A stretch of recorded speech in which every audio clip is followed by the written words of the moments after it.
Good afternoon, fiction lovers. Time for us to work our way through the next reading section. This is from page 95 through 127 of Mrs. Dalloway. So starting at the top, we are introduced to a new character. This is Sir William Bradshaw. So Sir William Bradshaw is to stand in counterpoint to Dr. Holmes, and you're going to get a good deal of characterization information about Sir William. He is going to speak disparagingly of sort of general practitioners like Dr. Holmes, and he's going to intimate on one level that he knows more about the human psyche than does Holmes, and yet the things that he says, the things he believes, you are supposed to understand through Virginia Woolf that there's very little difference between the two men as men of medicine relative to what it is that they prescribe for a patient who is suffering from some sort of mental illness, mental disorder. Again, there is a certain degree of biographical criticism that enters into this because Virginia Woolf was attended to by a number of different physicians. Psychology was a relatively new field when she was alive and writing, and you can see that she demonstrates a good deal of contempt for Sir William Bradshaw. So here's Sir William speaking of himself here. Sir William himself was no longer young. He had worked very hard. He had won his position by sheer ability, being the son of a shopkeeper. So the anaphora used here is persuasive. It is an ethos appeal to credibility. As someone who has worked his way up from the bottom, so a self-made man, and so you've got that interesting contrast between the self-made man of Septimus Smith and Sir William Bradshaw. We spoke today in the presentation about elaborative diacope, so here's a nice case of it, and so don't be surprised if that makes an appearance on the quiz tomorrow.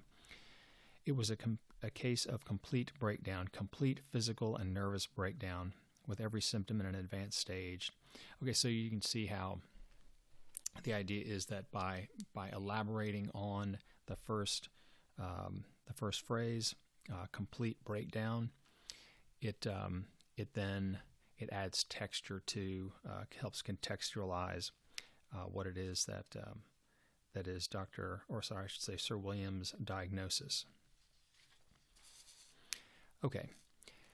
Then as we push on here, so we're in the middle of the visit. Septimus and Rezia have gone to see Sir William. They're on Harley Street. And as Sir William is grilling Septimus, and he is really not responding sort of in the way that, let's put it this way. He is responding in the way that Sir William would expect. And everything that he says, he's got sort of a diagnosis, element of a diagnosis in there. But you have the idea that he is not, he doesn't really care about his patient. He is. You can see that the way that Woolf writes this exchange, that he's always thinking about something else. And you'll notice that that Lady Bruton later does the same sort of thing, and so we all do, especially if you are in the company of people that you don't really think much of, or that can't do anything for you. These people are not going to be doing really much for Sir William. Okay, he is coming across as the expert, and is just basically delivering his opinions, but there's not much exchange. How about this? The annotations today are brought to you by the Uni Kurutoga 0.5 millimeter. This is a really nice pencil. I mean, look at the knurling there for a nice gripability. Get you one. Okay, so here is Septimus.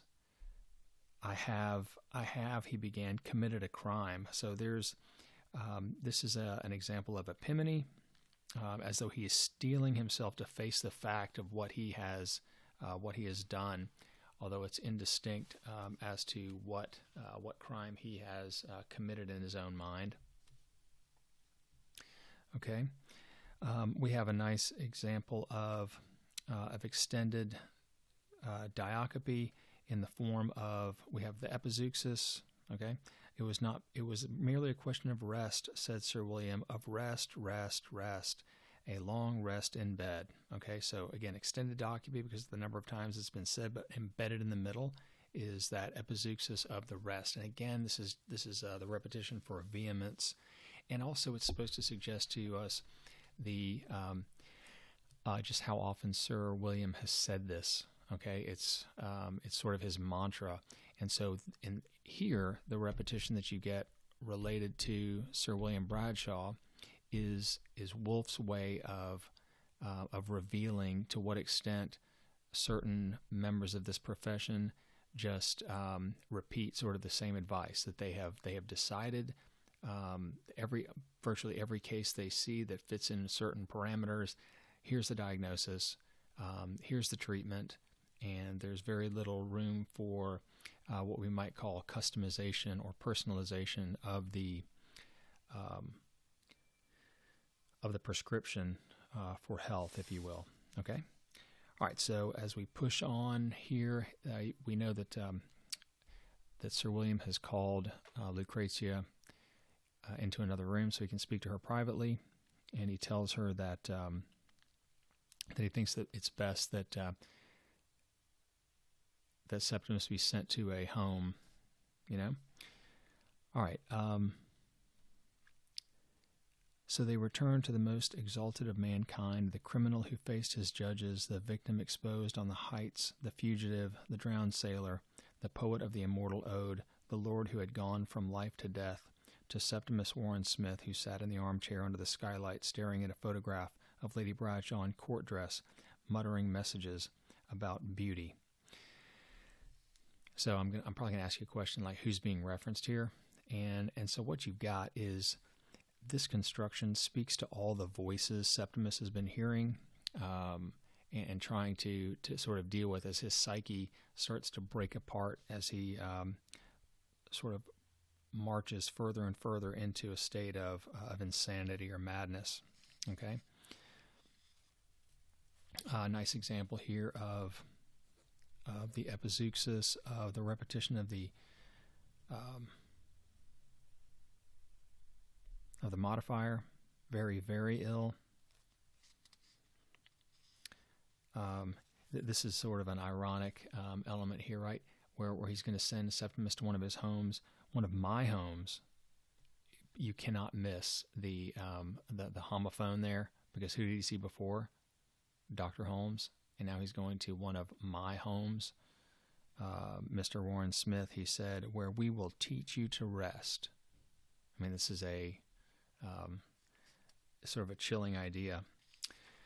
Okay, so let's see. And I wanted to introduce something to you that came up in yesterday's reading, and that is that all those rhetorical questions that are indicative of a mind in distress that we got from Rhetorical Smith here in the mind of Septimus, where he's confronted again with Sir William Bradshaw. But if he confessed, if he communicated, would they let him off then, his torturers being Sir William and Dr. Holmes? So this is an example then of what's called epiplexis, E-P-I-P-L-E-X-I-S. Go ahead and write that down, please, for tomorrow's quiz. It is asking questions in order to chide, express grief, or to complain bitterly. And so this is what he is doing here. Is what Rhetorical was doing yesterday. Okay, so he's unable to articulate to Sir William what it is that's in his mind, because it doesn't. He can't make sense of it himself. Here at the bottom, you've got the epizeuxis again for vehemence. Never had Rhetorical felt such agony in her life. So that's combined with hyperbole. She had asked for help and been deserted. So don't be surprised if I ask you about that as well. Okay, so notice how lucid this is Virginia Woolf knowing men well. Okay, how lucid Septimus becomes when he goes outside and he sees Sir William's car. He's like, "Ooh, the upkeep of that motor car alone must cost him quite a lot," said Septimus when they got out into the street. It's like the most sort of lucid thing that he said in many, many pages. Okay, so then we, again, here's Sir William reflecting on the visit. Okay, so I'm going to point out a couple of things. And I'm not going to go into all that much detail about Sir William's reflections, other than to sort of point out just how it is that he's sort of talking about these things as a way of, like, it's almost as though he's solidifying his own beliefs by repeating them to himself. Okay, this sort of mantra that he's chanting. So he has already recognized in Septimus, he's lumped him in with these people that are basically all the same, the Christ complex, the Christess complex, where he says, "Order rest in bed, rest in solitude, silence and rest, rest without friends, without books, without messages, 6 months rest, until a man who went in weighing 7 stone 6 comes out weighing 12, so you gain weight somehow because you're not doing anything." So all this, this sounds so formulaic, and it's meant to. Okay, and so what you've got is an example of, this is extended diacope. Okay, so it sounds like the mantra that it is for Sir William, and if you take all 4 of these elements here that start with proportion, well, let me back up and say that all this is extended diacope. You also have then the example of epistrophe, and I told you that you can layer things rhetorically together. And so in combination, like I said, this is just to express the repetitive business that Sir William he's giving this out basically every day to everybody that comes to see him, okay? Without friends, without books, without messages. So this is a combination of anaphora plus what's called isocolon. So this is grammatical structures in close proximity. Here, it would be tricolon because it occurs 3 different times. So anyway, just again trying to give you an idea of how often this works. So I mentioned this in the presentation, proportion, divine proportion. So that's an example of elaborative diacope. But then when combined with worshiping proportion and so on, it's what we would call then extended diacope. Okay. All right. Quite frankly, I'm not going to touch all that much on these elements. This is sort of a chilling part of the narrative when this is how Sir William thinks about dealing with patients. Okay, and notice a typo in our book. Instead of disguised, it's discused. How about that? So look at all the alliterative elements here. But conversion, fastidious goddess, loves blood better than brick, and feasts most subtly on the human will. Okay, and so now he reveals to us that his own wife had an episode, a psychic or a psychotic episode of some sort. Okay, that he references here. Her mental breakdown. Sweet was her smile, swift her submission. Dinner in Harley Street, numbering 8 or 9 courses, feeding 10 or 15 guests. So all that alliteration is musical, and it sounds somewhat sinister in this particular case. Okay, just again glossing. So you've got the nice internal rhyme here at the top of only as the evening wore on, a very slight dullness. He's describing his wife when she's having her episode, or uneasiness, perhaps a nervous twitch, fumble, stumble. And confusion indicated what it was really painful to believe that the poor lady lied. Okay, let's see. So here is, this is another relatively chilling passage where we're describing, Woolf is describing through the narrator, Sir William, and how he deals with his patients. Naked, defenseless, the exhausted, the friendless received the impress of Sir William's will. Again, you notice the implied violence there. Okay, he's pushing down on them. He swooped, he devoured, he shut people up. So this makes him into something like like a bird of prey, who's feeding either on something that he's killed or on carrion. And so this is Woolf's phenomenal word choice at the end of this paragraph. It was this combination of decision and humanity that endeared Sir William so greatly to the relations of his victims. So this is without question verbal irony, okay, to suggest that he is victimizing these people that come in to see him, okay? All right, let's see. So here, bottom of page 102, the clock chimes. Oh, we're now out in the street, and it is Hugh Whitbread, who has made an appearance looking into a shop window. We know that the clock has chimed 1:30. Okay, and I mark this in my book so that I'm keeping track of where we are. So notice we're halfway through the novel. I mean, it's a third of the way through the novel, and it's still only 11:30 or 1:30 p.m. Okay, so we're going to roll here toward the end. I've got the nice polyptyton here at the top. He brushed surfaces, the dead languages, the living life in Constantinople, Paris, Rome. All right, so this is Hugh talking about the places that he has gone as part of his sort of privileged life. Let's see. And he's on his way then to Lady Bruton's, and so you can't escape the name choices that Woolf uses here. Lady Bruton, I mean Brute. So she is very much this sort of masculine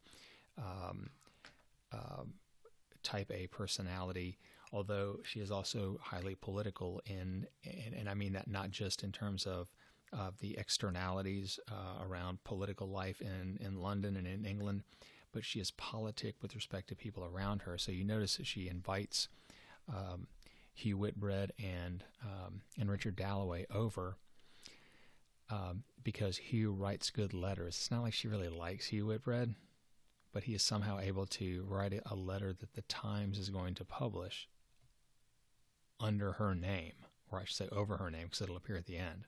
Okay, and Richard basically helps to to solidify her thoughts. So she needs these two men. She humbles herself before them until they're done, and then she goes back to her sort of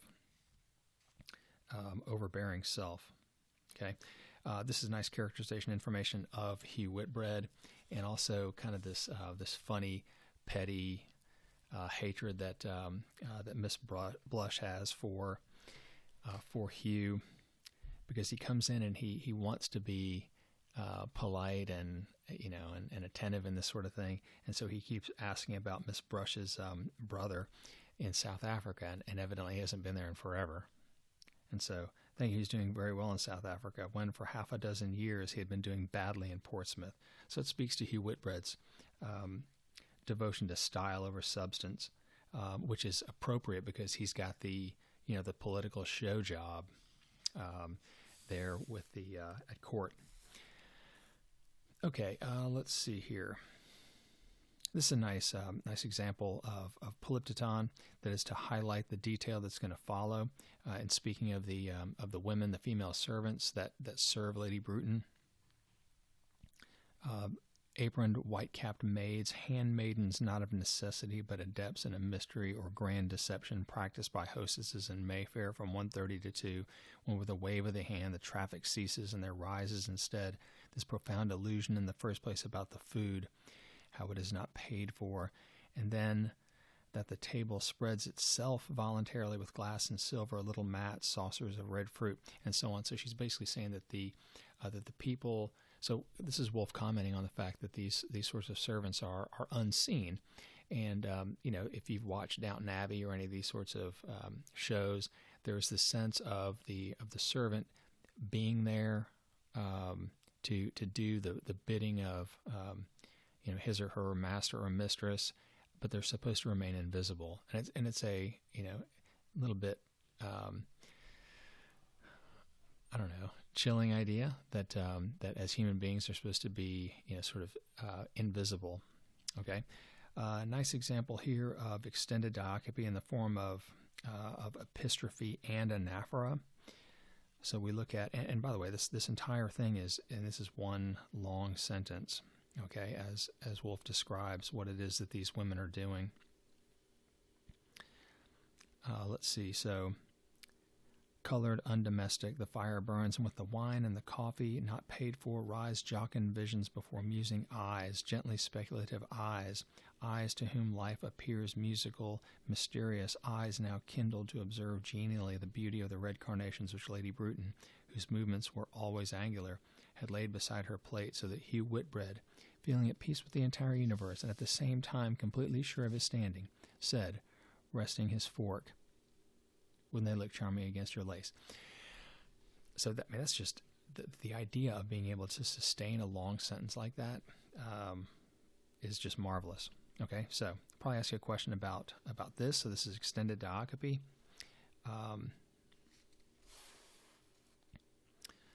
Let's see, just real quick.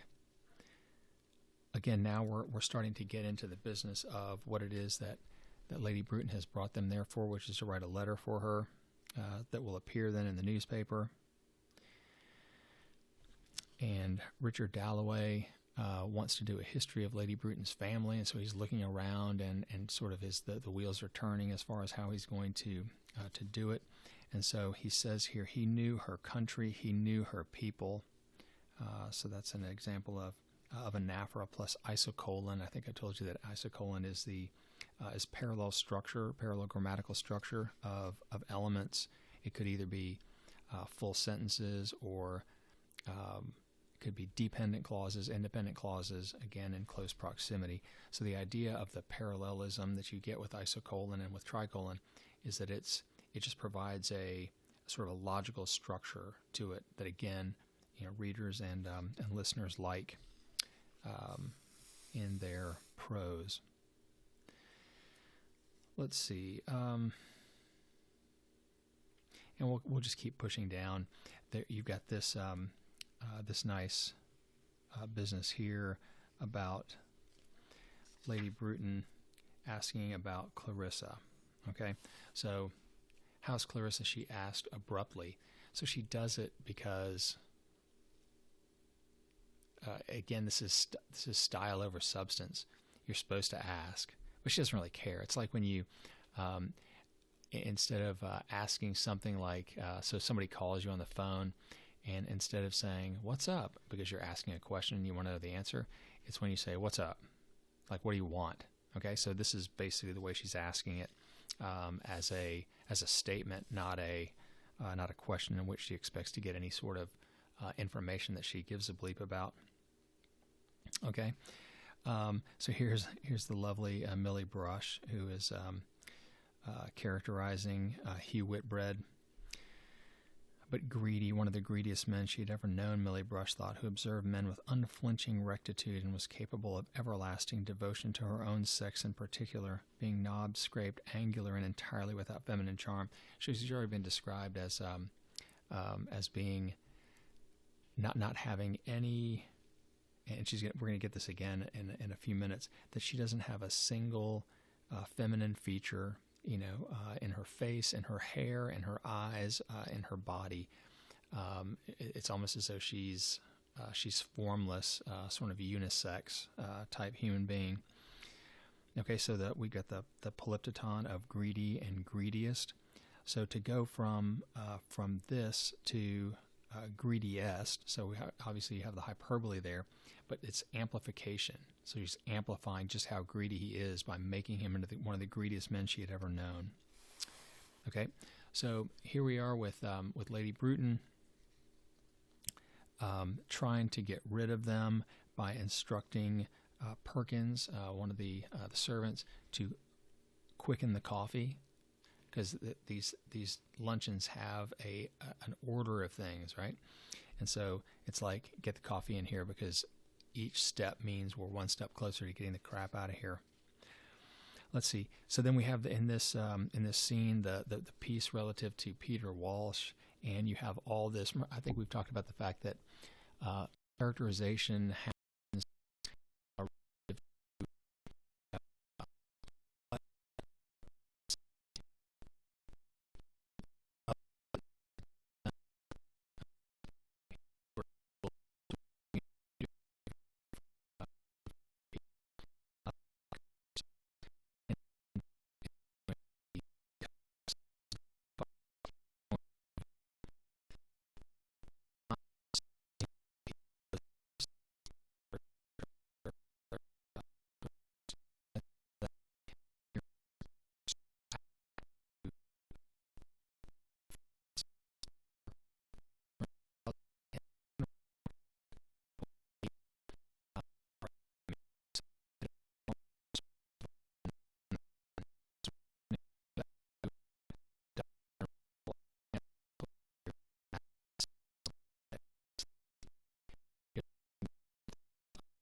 Okay, and I'm almost finished here. And so we sort of close the loop here.